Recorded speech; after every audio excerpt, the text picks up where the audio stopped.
Selamat pagi, Ibu Bapak, Saudara, anggota jemaat, dan simpatisan GKI Taman Majapahit Semarang. Salam sejahtera bagi Ibu Bapak, Saudara sekalian. Menjadi doa dan harapan saya, pagi ini kita semua boleh bangun dengan tubuh yang segar dan dengan hati yang siap untuk menerima berkat yang baru yang Tuhan sediakan bagi kita. Nah, Ibu Bapak, Saudara yang terkasih dalam Tuhan Yesus Kristus, hari ini kita memiliki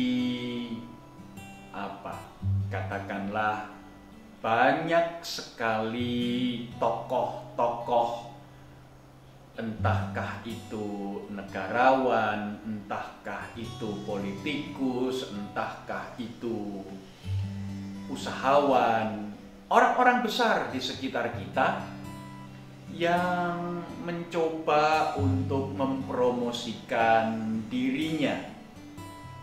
Ada yang mempromosikan diri sebagai seorang yang seringkali merasa prihatin dengan situasi dan kondisi di kehidupan bangsa kita. Ada orang-orang yang merasa diri atau mempromosikan diri sebagai orang yang peduli, yang humanis dengan pribadi-pribadi yang ada di sekitarnya. Ada juga orang-orang yang mempromosikan diri sebagai seorang yang berpikiran maju, berpikiran ke depan, dan berharap supaya banyak orang mengikuti dia. Bahkan ada pejabat yang mengatakan perkembangan ekonomi Indonesia akan memasuki perkembangan yang luar biasa 7% setelah masa pandemi ini selesai. Padahal lembaga-lembaga keuangan dunia belum berani mengatakan bahwa perkembangan ekonomi bangsa kita lebih dari 5%. Wow, luar biasa optimis. Nah, Ibu Bapak, Saudara yang terkasih, masyarakat kita pada hari ini cukup dibingungkan dengan pernyataan-pernyataan, statement-statement tokoh-tokoh publik di media massa.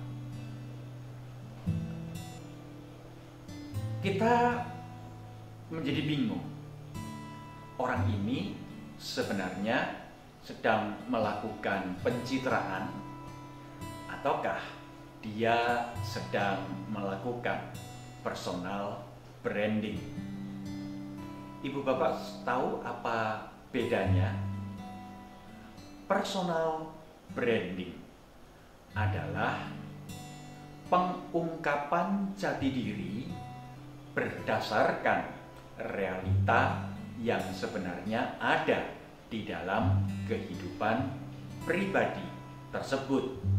Sehingga dengan kata lain, modal utama personal branding adalah kejujuran, ketulusan, hidup apa adanya. Sementara pencitraan tidak. Pencitraan justru berbanding terbalik, bahkan berlawanan dengan personal branding. Pencitraan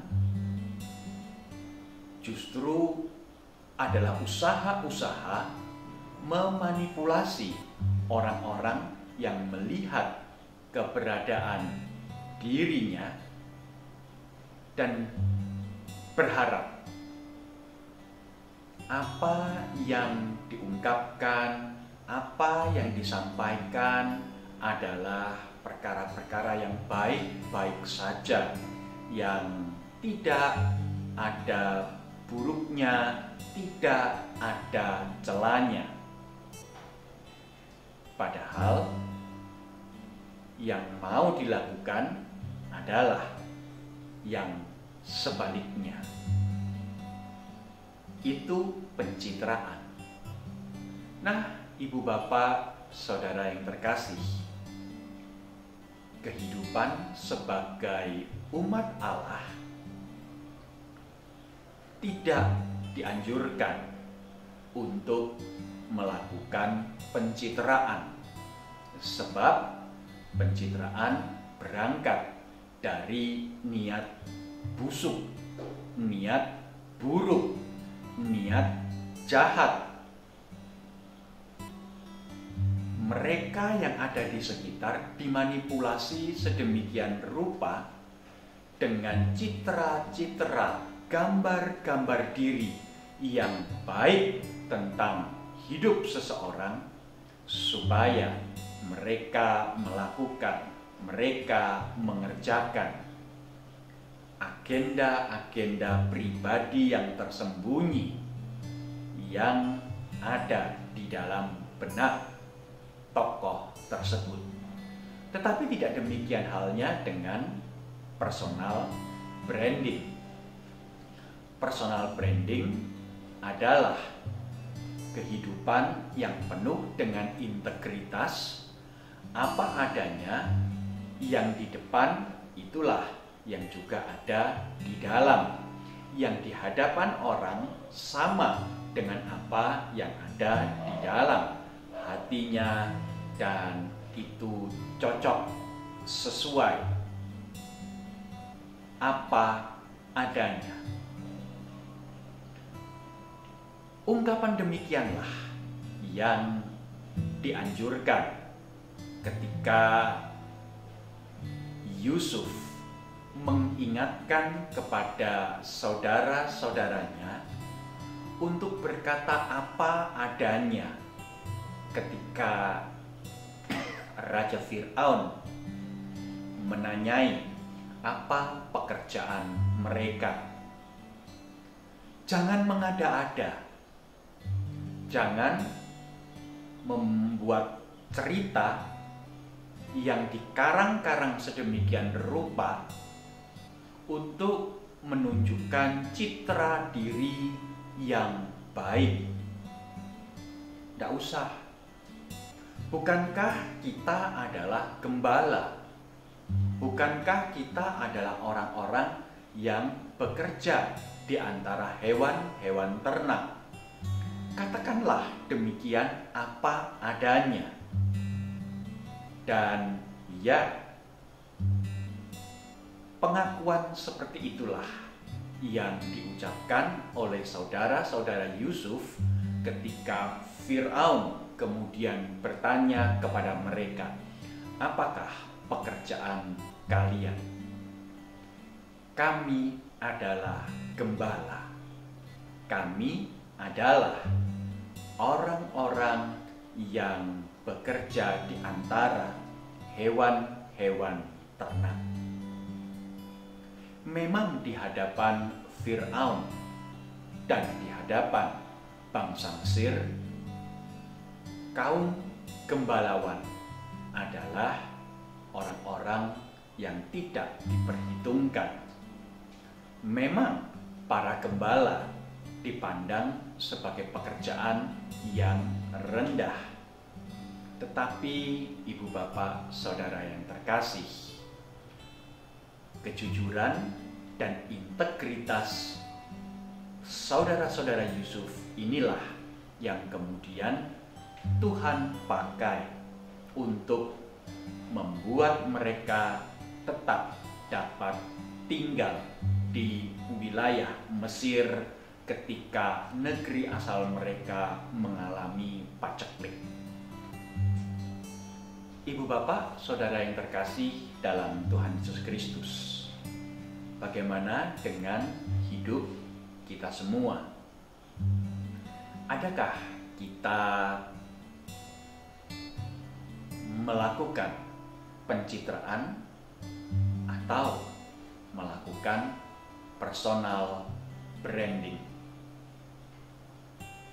Ketika Allah memanggil kita untuk hidup menjadi berkat, Allah tidak ingin supaya kehadiran kita sekedar tampak baik di luar, padahal busuk di dalam.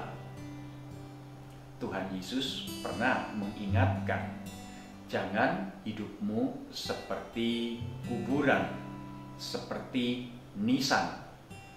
Terlihat baik, terlihat indah, terlihat luar biasa dari luar, padahal di dalamnya busuk. Tuhan Yesus memanggil kita semua untuk memiliki personal branding. Tampil baik di luar, tampil indah di depan, karena berangkat dari keindahan dan kecantikan yang berasal dari dalam hati kita.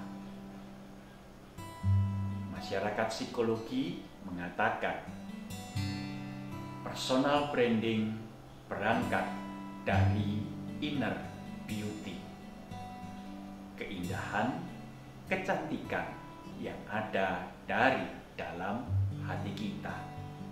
Nah, ibu bapak, saudara yang terkasih dalam Tuhan Yesus, jangan melakukan pencitraan deh. Lama-lama ketahuan bau busuknya, justru akan mengecewakan semua orang. Tetapi baiklah, kita terus-menerus menilik hati kita, terus-menerus menilik kehidupan kita, dan bertanya, adakah pada hari ini aku sudah menjadi lebih baik daripada kemarin? Pergumulan demi pergumulan untuk membangun diri menjadi lebih baik tentu akan terlihat lebih natural, lebih indah, lebih menjadi berkat kepada orang-orang yang ada di sekitar kita yang melihat keberadaan kita. Mari kita tampilkan diri kita, hidup kita sebagai pengikut Kristus, sebab kebaikan, hidup menjadi berkat adalah panggilan, tetapi sekaligus juga personal branding kita yang terutama. Amin. Mari kita berdoa. Bapa Surgawi, kami bersyukur kepadamu untuk firman yang boleh kami baca dan renungkan pada hari ini, dan ajarlah kepada kami untuk hidup menjadi pribadi-pribadi yang mengedepankan rencana Tuhan di dalam hidup kami, sehingga kami memiliki inner beauty, kami memiliki keindahan yang ada di dalam hati dan kehidupan kami, dan keindahan itu boleh terpancar keluar melalui sikap dan tindak tanduk kami, dan itu menjadi personal branding bagi kami semua, serta mempersaksikan Kristus yang hidup di dalam kehidupan kami. Dalam nama Tuhan Yesus Kristus kami berdoa. Amin. Selamat melanjutkan aktivitas, ibu bapak, saudara yang terkasih. Biarlah dunia mengenal kita. Kita adalah umat Allah yang Tuhan panggil untuk hidup menjadi berkat. Tuhan memberkati. Amin.